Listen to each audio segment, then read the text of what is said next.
তোমাদের মৃত্যু হয়ে গেছে, মৃত্যু হয়ে গেছে। এরপরে তোমাদেরকে যখন হাসরের ময়দানে ওঠানো হবে, সেই দিবসে আল্লাহ পাক বলেন ওয়া নাহশুরুহু ইয়াওমাল কিয়ামাতি আমা, তোমাদেরকে সেই দিন অন্ধ হিসেবে উঠানো হবে। অন্ধ করে আল্লাহ পাক রব্বুল আলামিন উঠাবেন তাদেরকে যারা কোরআনুল কারীম অনুযায়ী দুনিয়ার জীবন পরিচালনা করবে। قال ربي لم حشرتني أعمى وقد كنت بصيرا,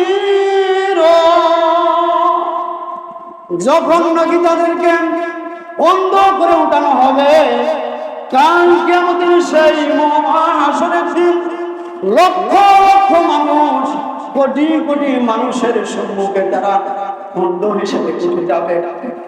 তারা আল্লাহ পাক রব্বুল আলামিনকে বলবেন, রব্বুল আলামিন ক্বালা রাব্বি লিমা হাশারতানি আ'মা, রব্বুল আলামিন এই হাসরের ময়দানে কেন আমাদেরকে অপমানিত করে উঠাইলেন, কেন আমাদেরকে অন্ধ করে উঠাইলেন আল্লাহ?